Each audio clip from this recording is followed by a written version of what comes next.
Bonjour, Fabrice Jordan pour les Portes du Tao. Bienvenue dans cette nouvelle vidéo d'Astro Tao. C'est la série qu'on fait une fois par mois sur l'énergétique du mois. Et donc cette fois, l'énergétique du mois de mars 2023.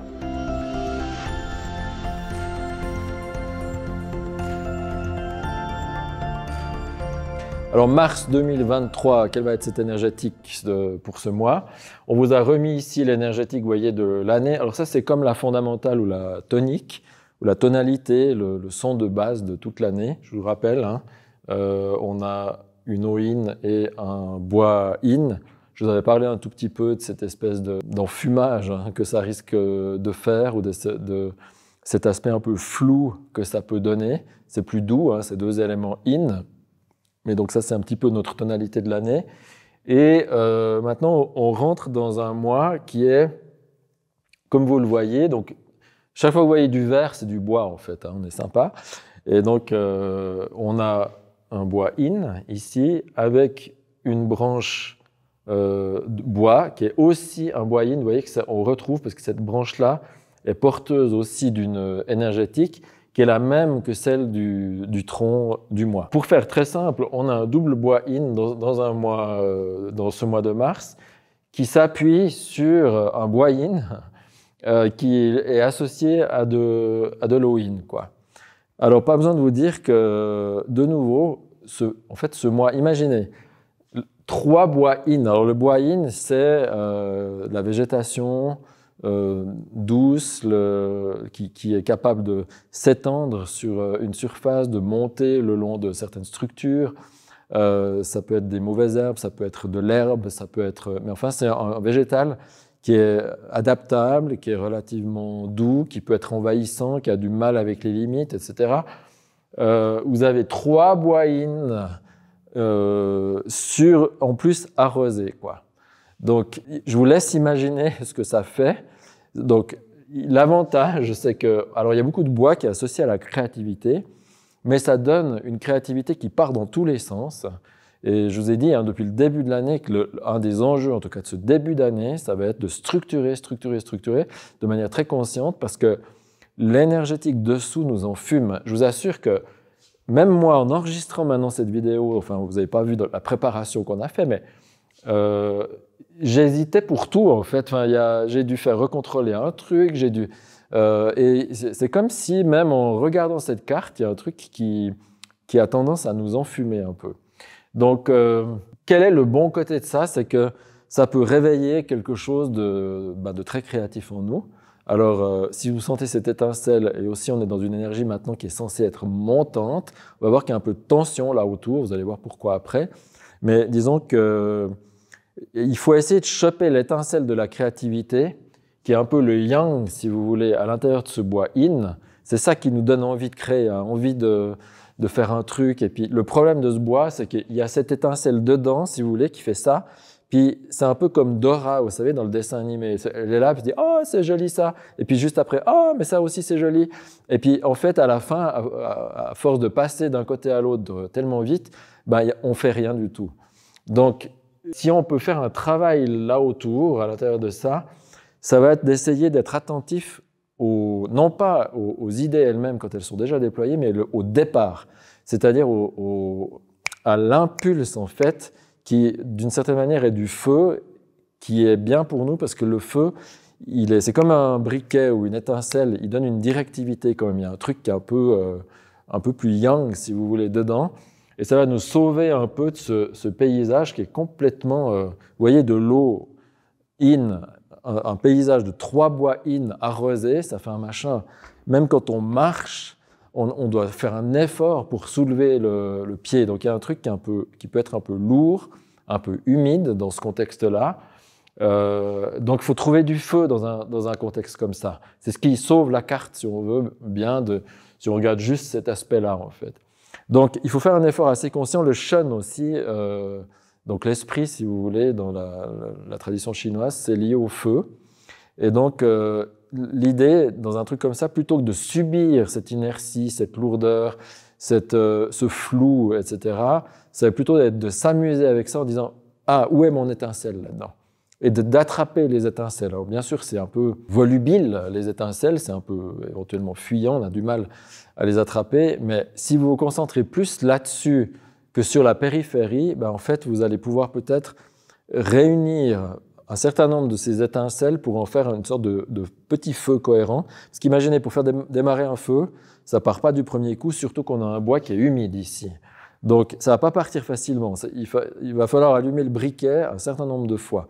Mais si vous le faites dans une forme de protection, sur un mode assez répétitif, à un moment donné, même si c'est petit, il y a le feu qui va prendre et qui va tenir un peu ou structurer ce bois qui a tendance justement à partir dans tous les sens. Et je vous rappelle, le feu qu'on apporte nous-mêmes par un effort conscient donne des limites au bois. Ce qui brûle, il y a des limites aussi.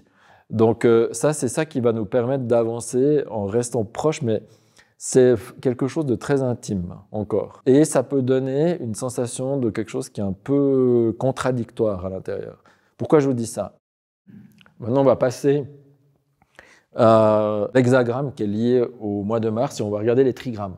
On a ici de la Terre, Kun. Vous voyez la Terre, si on regarde le trigramme du haut, c'est quelque chose qui accueille en fait normalement.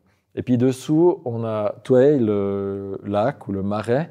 De nouveau, c'est pas un truc quand on regarde, on a de la terre et du marais, on est de nouveau dans des espèces de sable mouvant. Donc on se dit, ah mince, ça vient encore rajouter quelque chose là. Mais il y a une tension dans ce truc-là, parce qu'en fait, déjà, en termes d'énergétique de l'année, le yang est en train de monter. C'est ce que vous voyez ici, c'est que on avait le premier trait avant, maintenant on a déjà le deuxième trait, donc on a une énergétique de yang ici qui monte et qui vient s'opposer à une réceptivité de la Terre qui descend en fait.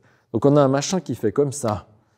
Ah, il y a le yang qui pousse, puis il y a le yin qui est en dessus, qui contient. Et donc ça peut vouloir dire qu'on ronge un peu son frein pendant ce mois de mars. Ce n'est pas encore le moment justement d'exprimer les choses. Mais cette tension, alors on peut la subir de nouveau, hein, c'est toujours la même chose. Soit on subit, puis on dit « Ah mince, je vais être bloqué, et puis en plus je vais être inconfortable ». Mais ça, c'est la pire manière d'utiliser l'énergétique du mois. Soit on se dit « C'est intéressant parce que ça, vous voyez, regardez, si on veut faire un coup d'éclat, à un moment donné, on veut frapper, il faut bien qu'il y ait une phase ici où il y a une sorte de ramassage avant de pouvoir donner le coup. Et cette contraction ici qu'on voit, c'est exactement ça. Il y a une sorte de ressort qui est en train de se mettre en place ici, qui se fait dans le subtil, qui est douce, parce qu'on est dans des éléments in, qui pourra, le moment donné, s'exprimer, alors j'espère sous une forme positive, mais à un moment donné, vous aurez peut-être à désobstruer quelque chose, à faire bouger une situation, à montrer quelque chose, je ne sais pas encore. Et à ce moment-là, le fait d'avoir monté ce ressort ici sera extrêmement utile. Et vous verrez, quand vous voyez le ressort, il faut en fait de la force quand on comprime. Mais pour le faire exploser, il n'y a rien à faire, hein, il y a juste à lâcher, boum. Et puis c'est là qu'il sort en fait tout seul. Donc c'est intéressant ce mois parce qu'il est apparemment très in, engluant, lourd, etc. Un peu, ça nous fait partir un peu dans tous les sens. Et si on veut sortir d'un mois de mars comme ça, l'invitation que je vous fais, c'est de chercher le feu, le point de départ en fait de la créativité, et puis réunissez ces étincelles, marquez-les peut-être pour voir où est l'intersection de ces étincelles. Parce que ces étincelles-là, le début, en fait, c'est ça qui va marquer le cœur au fond de ce que vous voulez faire cette année. Et en faisant ça, ça va créer une forme de petite tension parce que l'élément du bois, lui, il veut diffuser en fait. Et vous, d'une certaine manière, en rentrant, en faisant ce mouvement interne, vous créez cette tension qui fait exactement ce que fait cet hexagramme ici et vous remontez gentiment le ressort. Alors bon, il ne faut pas vous faire exploser de l'intérieur, hein, allez-y mollo. Mais faites ça et gardez. Ne parlez pas de vos projets maintenant, c'est trop tôt. Gardez.